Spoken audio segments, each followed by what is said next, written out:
La sesión de hoy trata sobre la encíclica Fides et Ratio, una de las más relevantes dentro del magisterio de Juan Pablo II. Tratará el tema Guillermo Tobar, doctor en filosofía por la Universidad Regina Apostolorum de Roma. Guillermo es miembro de nuestro Instituto de Filosofía en la sede de Puerto Montt.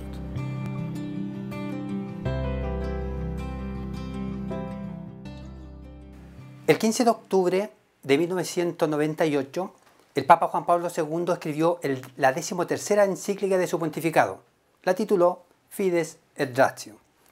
En ella describe la fe y la razón como las dos alas que posee el espíritu humano para elevarse a la contemplación de la verdad. Uno de los objetivos principales de la encíclica es de algún modo devolver al hombre contemporáneo la confianza en hallar respuestas certeras y verdaderas, convincentes, a las inquietudes que tiene el ser humano.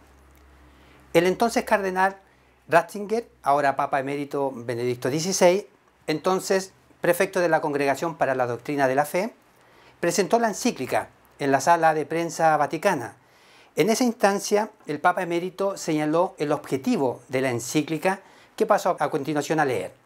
Dice el cardenal Ratzinger: volver a darle confianza al hombre contemporáneo en la posibilidad de encontrar una respuesta segura a sus inquietudes y exigencias esenciales, a invitar a la conciencia humana a enfrentarse al problema del fundamento del existir y del vivir, y a reconocer la verdad de Dios como principio de la verdad de la persona y del mundo entero. Nuestra intención es reflexionar sobre algunas de las ideas claves presentes en esta encíclica respecto al diálogo entre fe y razón. Pondremos especial atención en el pensamiento de Santo Tomás de Aquino, que mostró que entre fe y razón subsiste una armonía natural, y el Papa en su texto lo recoge de una manera bastante brillante. Dividiré la exposición de acuerdo al siguiente esquema. Un primer punto, naturaleza racional del hombre. Luego un segundo punto, veremos los accesos a la verdad. Y el tercero, desafíos actuales que están al final de la encíclica. Comencemos con el primer punto, naturaleza racional del hombre. Es un hecho que el Papa escribe esta encíclica teniendo frente a sí la naturaleza esencial del ser humano. Una naturaleza compuesta por una dimensión material, su cuerpo, y por otra espiritual, que es su alma intelectiva. De tal manera que la característica distintiva de todo ser humano es su racionalidad, el pensar, el entender el mundo, el ser capaz de comprenderlo. El Papa titula en la introducción de su encíclica, lo titula con una frase que es un aforismo griego: conócete a ti mismo. Interesante volver a la cultura griega, porque los griegos dejaron inscrita esta frase en el pórtico del templo del dios Apolo, en la ciudad de Delfos, seguramente con la intención de que todo transeúnte que la visitara pudiese de alguna manera encontrarse consigo mismo, es decir, de alguna forma diera razón de ser de esta búsqueda personal. Lo cierto es que el hombre es el único ser capaz de cuestionarse las cosas. En el mundo de la antigua Grecia, la filosofía surge muy de la mano con el concepto conocido como aletheia, que significa verdad. Se traduce de una palabra compuesta por una negación, la alfa privativa, que se traduce como no, y por lethe, que significa olvido, ocultamiento. Lo que nos permite entender que la verdad tiene algo de oculto, algo que necesita ser develado, algo que necesita ser descubierto. Por tanto, si necesita hacerlo, significa que hay alguien que es capaz de hacerlo. Y eso, vamos a ver, es el ser humano con su capacidad intelectiva de conocer la verdad.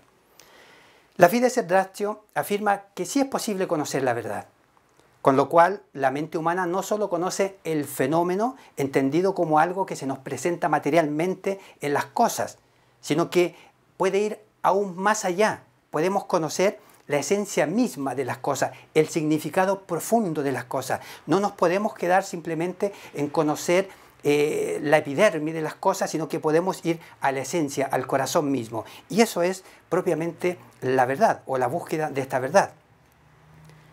Precisamente esta es la razón por la que las preguntas fundamentales del hombre sobre la existencia humana y sobre el sentido de la vida han estado siempre presentes a lo largo de su historia. ¿Por qué? Porque lo propio del ser humano es pensar críticamente la realidad.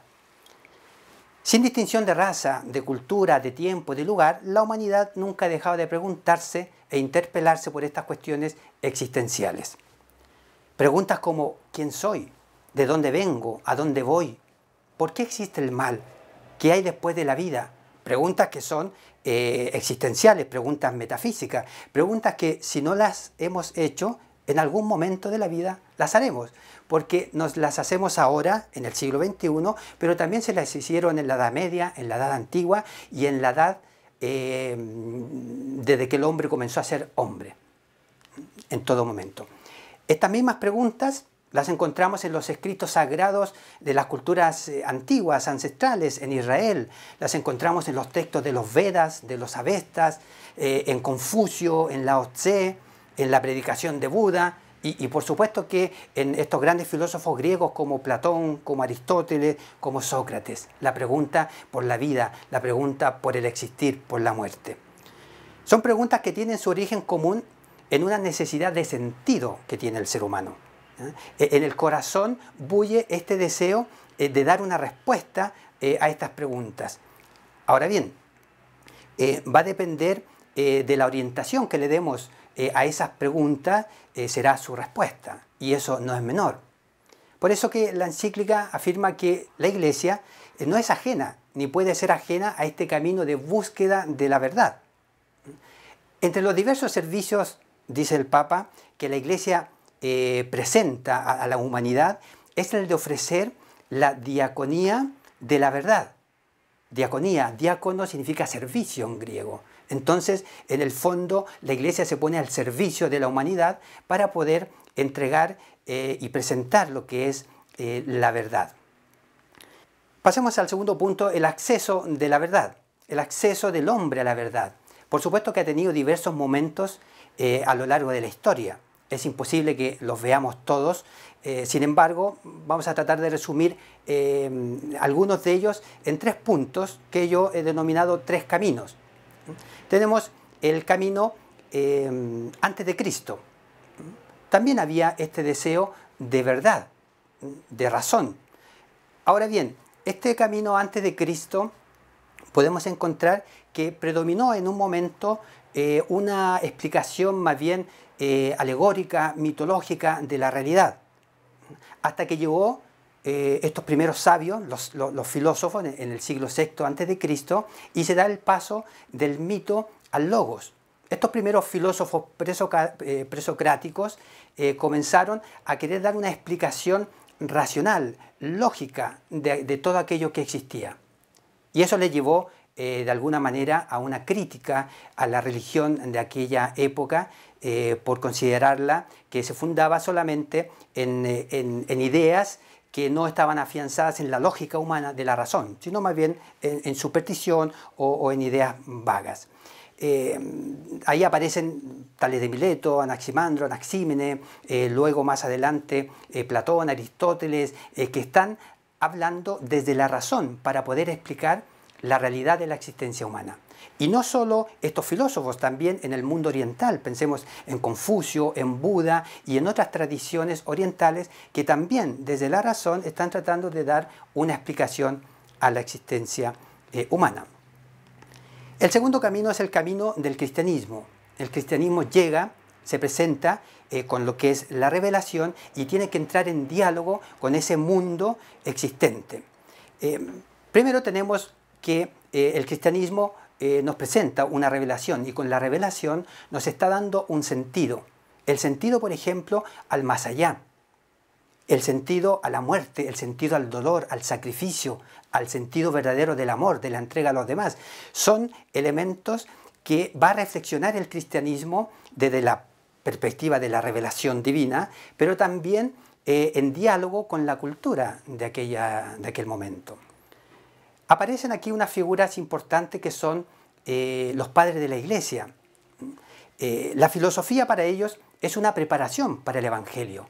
La filosofía pagana, a eso se están refiriendo. Esa filosofía pagana, ese raciocinio pagano es un soporte, un cimiento para poder entregar el Evangelio.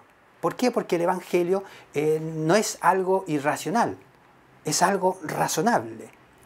De hecho, la cercanía del cristianismo primitivo se dio no con las religiones, sino más bien con la filosofía. ¿Por qué se dio esto? Por la sencilla razón de que las religiones se habían convertido en una serie de creencias mitológicas y de prácticas supersticiosas. Eran politeístas, creían en espíritus. La filosofía, en cambio, tenía una mirada del mundo y de las cosas a partir de la razón. Otro personaje importante de esta iglesia, de este cristianismo primitivo, antiguo, es San Justino. San Justino era un filósofo pagano que se convierte al cristianismo. Por lo mismo usó la razón para defender y difundir al cristianismo frente a otros filósofos paganos. Se dedicó a difundir lo que él llamó la verdadera filosofía. Tanto fue este convencimiento de encontrar desde su razón iluminada por la fe la verdad que incluso sufrió el martirio. Otra época la tenemos, otro camino, es el camino que, dentro del mismo camino del cristianismo tenemos el cristianismo medieval, en donde se da esta relación de fe y razón, principalmente en Santo Tomás. Santo Tomás lo veremos en un momento más, por eso lo paso para después verlo con más calma. El siguiente camino es el camino de la confrontación. Es decir, este camino que fundamentalmente a partir del siglo XVII, porque de una legítima separación entre fe y razón, se pasó, en palabras del propio Papa, en la encíclica, a una nefasta separación. Aparecen distintas corrientes de pensamiento que empiezan a avalar, por ejemplo, Descartes, un racionalismo en donde quiere poner una duda a todo lo que existe y de alguna manera excluir, ¿verdad?, de todo influjo a la fe de las cuestiones de la razón. La razón va a ser la garante de toda esa realidad. Tenemos también luego el pensamiento de Immanuel Kant, este filósofo alemán, que de hecho escribe una obra que la titula La religión dentro de los límites de la razón. Es decir, la religión en el fondo enmarcada en la razón y no propiamente en la fe, en este espíritu sobrenatural. Posteriormente tenemos también esta corriente, la corriente del positivismo con Comte, en donde cree que lo único que se puede conocer es aquello que la razón, es decir, entiéndase la ciencia, es capaz de concebirlo. Todo lo que se puede experimentar, lo que se puede datar, es digno de realidad y por tanto digno de ser tomado en cuenta y conocido. Todo lo demás no existe. No existe. Con lo cual, claramente, hay un desprecio a la metafísica, hay un desprecio, ¿verdad?, al mundo sobrenatural, a la fe. De hecho, vemos que incluso en la época de la Ilustración tenemos que se endiosó tanto la razón que incluso se entronizó en la catedral de Notre Dame a la diosa en una figura de mujer como la diosa razón, que iba a ser capaz de solucionar todos los problemas de la humanidad. Luego pasamos a una razón incompetente. La razón que se había convertido en diosa, en un ser omnipotente, al parecer no necesitaba ya de la ética ni de la religión. Había prometido avances en la ciencia para una vida feliz, una vida con salud, con progreso, bienestar, el control del mundo, un claro conocimiento del bien y del mal. Parecía estar todo en sus manos. Sin embargo, dio pasos temerarios hasta llegar a lamentables tragedias, pensemos en el siglo XX, las dos guerras mundiales. ¿Cómo es posible que desde la razón, con esta razón endiosada, se haya llegado a las atrocidades que se dieron en esas guerras? Todo lo cual sucedió de alguna manera por este alejamiento de la fe, por este alejamiento de la razón y de la revelación. Y llegamos a una razón más contemporánea, que yo he llamado una razón indiferente, porque En la actualidad se piensa que la razón no puede conocer la verdad. En el mejor de los casos, cada uno puede crear su propia verdad, la que más le acomode, y se va por la vida pensando sin argumentos, sin razones, solamente con emociones, ¿ya? Solamente con un sentir. Si yo siento que aquello me hace bien, significa que me hace bien. Si yo siento que aquello es verdadero, significa que es verdadero.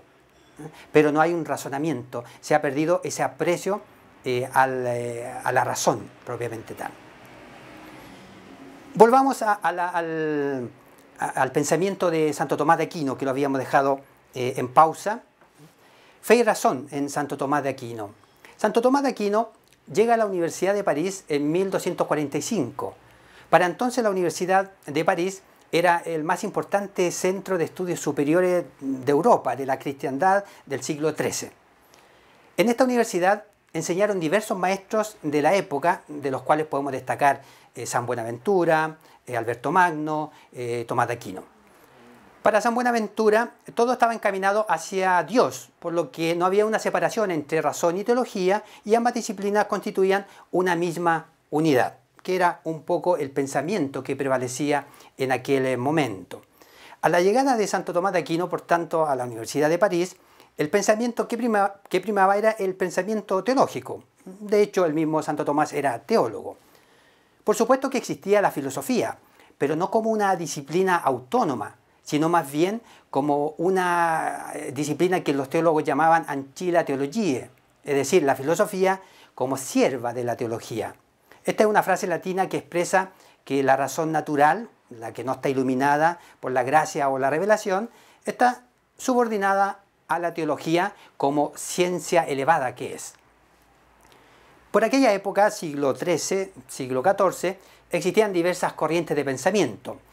Las tres principales con las que se encuentra Santo Tomás va a ser primero el agustinismo, que mencionamos, los franciscanos, ¿verdad? Tenían la teología como ciencia principal.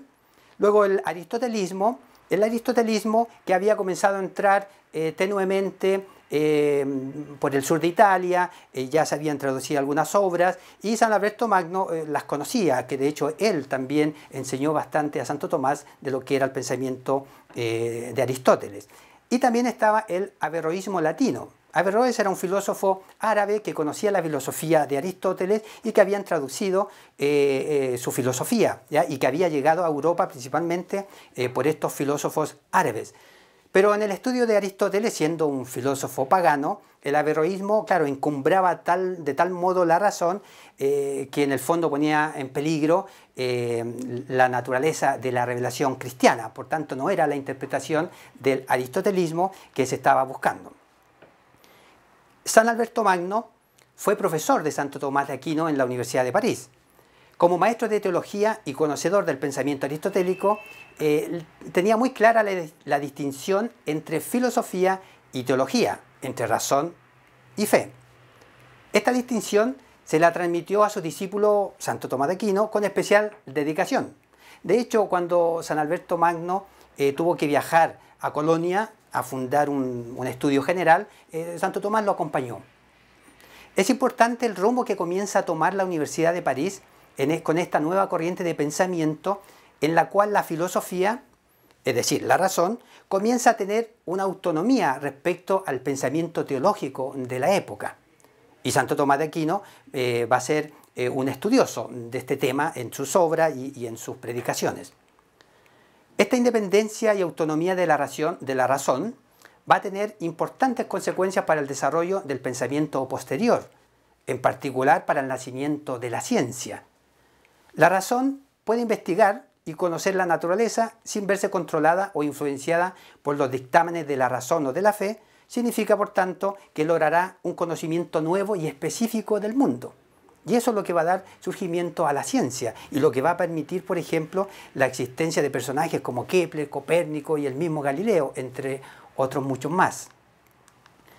Ahora bien, ¿en qué consiste realmente esta distinción entre la fe y la razón? Y por otra parte, ¿cómo se entiende que dicha distinción sea solamente aparente? En el entendido que ambas apuntan a la misma verdad. En el campo de la fe, tenemos que la revelación nos revela la existencia de Dios, de un Dios uno y trino, de un Dios Padre, Hijo y Espíritu Santo. Es decir, el conocimiento de Dios en la revelación nos viene por la palabra sagrada. Sin embargo, Santo Tomás de Aquino, bajo la influencia de Aristóteles, este filósofo pagano, fundamenta más radicalmente el cristianismo desde el realismo aristotélico, respetando por supuesto la independencia entre la razón y la fe. A partir de este realismo, descubre también que para llegar a conocer a Dios desde la razón es posible llegar a ese conocimiento. Así, con el estudio de la metafísica, llega a Dios como el primer ser. Esta autonomía de la razón respecto de la fe causó bastante desconcierto en teólogos y maestros de la época, pues recordemos que hasta ese momento el conocimiento de Dios estaba reservado de algún modo solo a la interpretación de la teología. Por supuesto que la teología continuó con su influencia e importancia en el ambiente intelectual de la época, pero a ello se sumará también, desde este momento, la especulación filosófica, el pensamiento racional. La conclusión fue que razón y fe no están en oposición, sino que esta relación es más bien de complementariedad. Santo Tomás, siendo un teólogo de formación, a partir del conocimiento de la obra de Aristóteles, desarrolló este pensamiento profundamente filosófico, es decir, racional. Con ello descubre que hay verdades que son comunes a la filosofía y otras a la teología. Por ejemplo, el conocimiento de Dios lo podemos ver desde la perspectiva del conocimiento sobrenatural de Dios a través de la revelación, las Sagradas Escrituras, pero también hay un conocimiento natural, un conocimiento que es racional y que también se puede llegar a Dios. Por supuesto que no se va a llegar a un Dios uno y trino, a un Dios Padre, Hijo y Espíritu Santo, pero se va a llegar a un ser superior, se va a llegar a un Dios como el ser por excelencia, como el primer ser. ¿Se dan cuenta? Por una parte, esa misma realidad del conocimiento de Dios, esa misma verdad o esa única verdad, se puede llegar por dos caminos, como estas dos alas de las que habla el Papa. Para llegar a ser una buena persona, por ejemplo, no solo se alcanza con las virtudes teologales, es decir, no solo es necesario conocer la revelación para llegar a ser una buena persona. También se puede llegar a ser una buena persona descubriendo, por ejemplo, y viviendo lo que son las virtudes morales, que la razón nos las puede presentar, las podemos descubrir. Y una vez más, una buena persona, en el ámbito meramente humano, racional, que descubre las virtudes morales, también puede descubrir y se va a ver potenciado, va a poder crecer en plenitud si a esas virtudes morales se ven de alguna manera tocadas también por las virtudes teologales, la perfección misma, por decirlo de algún modo. Es así como el Papa va a subrayar lo que corresponde en la encíclica, ¿verdad?, lo que corresponde a la fe y a la razón. Por ejemplo, por la fe señala que la fe ante una razón débil cae en el grave peligro de ser reducida a mito o a superstición. Y la razón, por su parte, que no tenga ante sí una fe adulta, no se siente motivada a dirigir la mirada hacia la novedad y la radicalidad del ser. La fe entonces tiene su camino, la razón tiene también su camino, pero que sin embargo pueden entrar en diálogo.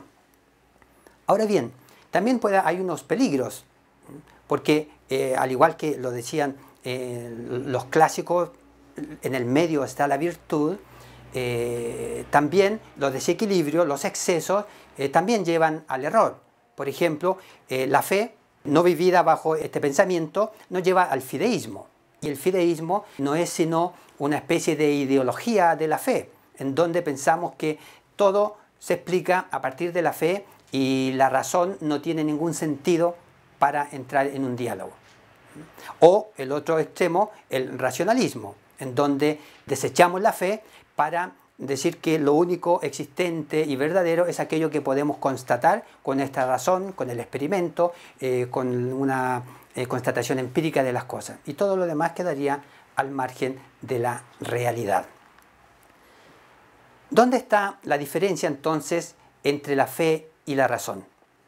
La diferencia entre fe y razón no está en las distintas verdades que se nos presentan, sino más bien en la forma de considerarlas. Es decir, por supuesto que la filosofía y la teología se distinguen entre sí, pero no en el contenido, sino por la forma de acceder a ese contenido, a esa misma verdad. Los caminos son diferentes, pero convergen en una única verdad. Ambos son independientes, pero se ayudan mutuamente para alcanzar la verdad.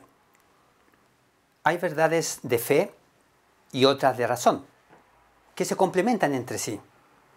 De hecho, hay verdades comunes que se expresan distintamente. De tal modo que la filosofía, siguiendo su razonamiento, nos puede llevar al conocimiento de una verdad teológica. Es lo que Santo Tomás llama preámbula fidei, es decir, como la preparación, este camino que nos prepara para llegar a la fe. Pero es un camino que viene desde lo que es más propio del ser humano, como es el pensar. Porque el pensar está sometido a toda la vida humana. La fe no es solo creer sin pensar. La fe es un pensamiento razonado, razonable. La fe es razonable, por eso la fe en el fondo nos hace equilibrados en la vida. La vida de los santos es una vida equilibrada, es una vida tremendamente humana. Decía entonces que el razonamiento, ¿verdad?, que la filosofía nos puede llevar a esta preámbula fidei, y la revelación por su parte puede también iluminar las razones que la filosofía tiene para buscar la verdad.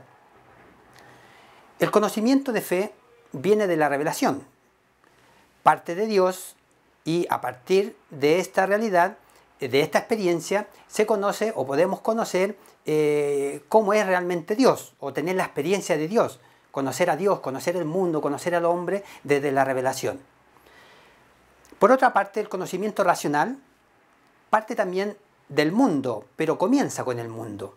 Comienza con la realidad de los hechos concretos de la existencia humana para luego llegar a Dios. Se pueden dar cuenta que la revelación parte entonces con la autoridad misma de Dios, porque es Dios quien habla al género humano y nosotros creemos por su autoridad a Él. Y eso nos ilumina el mundo, al hombre, la vida y todo lo que conocemos. Sin embargo, la filosofía comienza con la razón desde abajo, comienza con el mundo, con la naturaleza, para poder elevarse luego a la existencia de Dios. Como decía Newton, por ejemplo, cuando investigaba, decía, bueno, todo funciona tan bien en el universo, todo es tan inteligente que necesariamente debe existir la inteligencia con mayúscula. En este sentido es que hay verdades comunes para la fe y para la razón. Recordemos que ambas realidades miran una misma verdad, pero con distinta perspectiva o por un camino distinto, pero es la misma verdad a la que están llegando. Por ejemplo, hablamos de estos preámbulos de la fe, ¿ya?, que son preámbulos de la fe. Por ejemplo, la existencia de Dios. La existencia de Dios nos la da la revelación, pero también por la razón podemos llegar a la existencia de Dios. Los atributos de Dios. Sabemos que Dios es Padre, que Dios es omnipotente, omnisciente, pero la razón también puede llegar a esos atributos entendiendo que un Dios necesariamente debe ser omnipotente, omnisciente. La inmortalidad del alma. La inmortalidad del alma, ya incluso los filósofos no cristianos antes de Cristo ya vislumbraban este sentido de un más allá. De algo que en el fondo nos lleva a no querer morir, de algo que en nuestro interior que nos incita a querer vivir para siempre. La razón, la fe, y las normas morales. Como dijimos anteriormente, no necesariamente tenemos que conocer la revelación para poder conducirnos moralmente bien en la vida. ¿Qué temas o verdades son comunes al conocimiento de la fe y al conocimiento de la razón? Hay varios temas que se pueden tratar sin ningún conflicto, y esa es la naturaleza propiamente tal del diálogo entre la ciencia y la fe, ¿ya?, entre la fe y la razón. Al respecto, hay una frase muy iluminadora de Santo Tomás de Aquino, ¿ya? Él dice, omne verum a quocunque diciatur Spiritus Santo est. Es decir, toda verdad, dígala quien la diga, viene del Espíritu Santo. Imagínense, lo dice Santo Tomás. Por tanto, la verdad no es patrimonio de unos, no es patrimonio de algunos, sino que la verdad es la verdad, ¿no? Y es eso lo que tenemos que descubrir. Y Dios, siendo la verdad suma, puede expresar su verdad, puede expresar sus caminos por diferentes rumbos. Por ejemplo, si hablamos de Dios, el teólogo va a hablar del Dios Padre, como habíamos dicho. El filósofo, el científico, puede hablar de este Dios que generó el universo. Si hablamos del mundo, el teólogo, el creyente, hablará de la revelación, de la creación del mundo, como aparece, por ejemplo, en el relato del Génesis. El científico, sin embargo, va a hablar del Big Bang, de este átomo inicial. Pero no hay contradicción, porque ese átomo inicial está simplemente tratando de explicar racionalmente lo que podría haber sido el surgimiento del origen del universo, que en la revelación nos queda totalmente claro que es Dios quien dio origen, quien creó el universo. Porque entendamos que la Biblia, y particularmente en el relato del Génesis, no es un libro científico, es un libro religioso. Es un libro moral. La verdad que quiere dejar ahí es una verdad moral, una verdad religiosa. Es decir, Dios creó el mundo, Dios creó al hombre. ¿Cómo lo creó? Bueno, nos dio una razón, nos dio un intelecto, nos dio una capacidad de pensar críticamente el mundo. Y eso es lo que hacemos, y eso es lo que hace la filosofía, y eso es lo que hace también y puede hacer la ciencia en conjunto, ¿verdad?, con la razón podrán llegar a esa verdad que es la misma verdad. Y así sucesivamente tenemos distintos temas que se conjugan. La aparición del primer hombre fue un Australopithecus, es el Cromañón, es el Homo sapiens. ¿Qué es el primer hombre? Bueno, eso es lo que nos dice la ciencia. Y podemos acudir a una de las teorías de la evolución para poder entender desde la razón, desde la ciencia, cómo debió haber sido esta creación o esta aparición, este desarrollo del humano en la Tierra. ¿Qué nos dice la revelación? ¿Qué nos dice el texto sagrado? Nos dice que Dios, ¿verdad?, formó barro, hizo la figura humana, insufló sobre esa figura y creó al hombre. Eso es lo importante. Ese es el mensaje que se nos está diciendo en la Biblia, es que Dios es el creador del hombre. ¿Cómo creó al hombre exactamente? Hay teorías. Nos podemos ayudar de teorías que nos acercan a quizás cómo fue realmente ese primer hombre. El sentido de justicia. En lo humano tenemos justicia y un no creyente incluso sabe que la justicia hay que implementarla y hay que dar a cada quien lo que le corresponde en justicia. En lo humano, en lo divino, sabemos que la justicia divina es precisamente también dar a cada quien lo que corresponde de acuerdo a cómo fue su vida. Ámbito del espíritu, de la fe y el ámbito de la razón no están lejos, se juntan. Son distintos caminos, son dos caminos y caminos distintos, pero que sin embargo se juntan en la verdad misma que es Dios.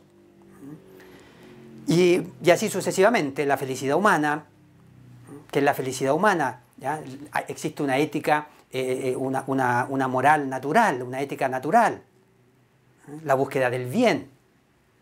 Ahora nosotros como creyentes sabemos que ese bien, que el bien absoluto, no puede estar en este mundo. Este bien absoluto está en Dios. La felicidad está en este mundo, pero la felicidad absoluta no está en este mundo. Podemos ser felices, por supuesto, pero entendiendo que esa felicidad va más allá, porque va y está en Dios. Como vemos, temas que se complementan, que uno llama al otro, si hay un reparo racional, para entender esa realidad, necesariamente nos debiera llevar también en un segundo momento a preguntarnos por algo más profundo de esa realidad. Recordemos lo que dice Santo Tomás: toda verdad, dígala quien la diga, viene del Espíritu Santo. Veamos cuáles son los desafíos actuales contenidos en la Fides et Ratio. La Sagrada Escritura contiene de manera explícita o implícita una serie de elementos que permiten obtener una visión del hombre y del mundo de gran valor filosófico. Es decir, lo que el Evangelio nos presenta como hombre, lo que el Evangelio nos presenta como mundo, es una realidad que vivimos, nos hace sentido. No es irracional concebir al hombre con esta mirada cristiana, un hombre compuesto de una dimensión espiritual con una dimensión material, ¿no? Pero que no son dos dimensiones tan distintas que pueden estar separados, sino por el contrario, en conjunto, unidas, conforman nuestra naturaleza humana. Y por eso, cuando nuestro cuerpo siente algo, en el fondo lo siente nuestro espíritu, y viceversa. O es más, cuando me pego en el dedo, no es que le duele al dedo, me duele a mí. Y por eso cuando descuido mi cuerpo, descuido mi espíritu. Y cuando descuido mi espíritu, descuido mi cuerpo. ¿Cuántas veces ha pasado que, o quizás antes pasaba, sobre todo en el campo, niños que tenían que caminar muchos kilómetros para llegar a su colegio y caminaban sin haber desayunado y llegaban a la clase y no entendían nada? Y la profesora decía: este niñito no sabe, no entiende, parece que no es para el colegio. No, es que tenía que cuidar el cuerpo, tenía que alimentarse. ¿Cuántas veces descuidamos el espíritu? Preocupaciones morales. ¿Y eso dónde gatilla? En el cuerpo. Tenemos insomnio, sale un salpullido. Bueno, eso nos muestra estas enfermedades modernas psicosomáticas, ¿verdad? Y que tienen que ver con el sentido de la vida. Llegar entonces a ver esta visión de hombre que nos presenta la revelación es una visión equilibrada. Es decir, no es irracional creer en la existencia de Dios. No es irracional. Los santos, y la gran mayoría de los santos, incluso han sido personas académicamente, intelectualmente, muy bien formadas. Y hasta el final han llegado con esa consecuencia de vida. Recuerdo, y todos conoceremos el caso de Kolbe, que murió en la Segunda Guerra Mundial, en los campos de exterminio. Y este era un franciscano, periodista, trabajaba como periodista, pero era sacerdote, ¿ya? Dio la vida por uno de los presos que estaban ahí, y lo llevan y lo meten en una de estas celdas de muerte por agonía, es decir, los encerraban y hasta que se murieran, sin agua, sin comida, hasta que se murieran. Bueno, él fue uno de los últimos en morir, de hecho le tuvieron que aplicar una inyección letal, y él cantaba, él rezaba, él animaba a los demás. No se volvió loco, no se dio cabezazos contra la pared hasta matarse, porque ¿quién soporta eso? Y puede ser válido, ¿quién soporta eso? Un hombre de fe, pero también con un profundo conocimiento de la razón, del conocimiento humano. La convicción fundamental de esta filosofía, contenida en la Biblia, es que la vida humana y el mundo tienen un sentido y están orientados hacia el cumplimiento que se realiza en Jesucristo. Por eso, la fe no es creer sin razones. La fe no es creer, yo no creo porque simplemente me dijeron que tenía que creer, sino que hay razones por las cuales yo creo. Porque la fe es razonable. Dios no nos pide, por ejemplo, que creamos que el círculo es cuadrado. Porque si nos pidiese eso, entraríamos nosotros en contradicción con nuestro intelecto. Y eso es contrario a la razón. Y si es contrario a la razón, es contrario a la fe. Por tanto, la fe es cuerda. La fe tiene sentido y da sentido a la vida humana. Pero es un don, es una experiencia. La fe No la conseguimos como conseguimos una ecuación matemática con una capacidad, con un entrenamiento científico. La fe requiere de experiencia, pero da sentido a la vida. Se ha de tener presente que uno de los elementos más importantes de nuestra condición actual es propiamente la crisis de sentido. ¿Cómo es posible que un mundo humano como el nuestro, siglo XXI, con una modernidad, con un avance tecnológico, técnico extraordinario, siga existiendo crisis de identidad? ¿Quién soy? ¿Qué me pasa? ¿Qué quiero? ¿Por qué a mí? Sigue existiendo guerras, pero si somos una humanidad madura, si tenemos un conocimiento que ahora lo que necesitamos no es más conocimiento, es discernimiento de aquello que conocemos. Para estar en consonancia con la palabra de Dios, es necesario ante todo que la filosofía encuentre de nuevo su dimensión sapiencial, de búsqueda del sentido último y global de la vida. La filosofía, como una disciplina racional, está llamada a dar sentido, a encontrar la sabiduría humana en el actuar de cada humano. Actuando racionalmente, siendo consecuente con ese actuar racional, necesariamente tenemos que llegar al sentido. La vida tiene un sentido. Nadie nace con el sentido de la vida. Es un caminar. Puede ser arduo, tortuoso, pero es un caminar que exige querer hacerlo, querer encontrarlo, querer dialogar. Concluyo con una cita de la encíclica que resume de algún modo lo que hemos estado diciendo. La relación íntima entre la sabiduría teológica y el saber filosófico es una de las riquezas más originales de la tradición cristiana en la profundización de la verdad revelada.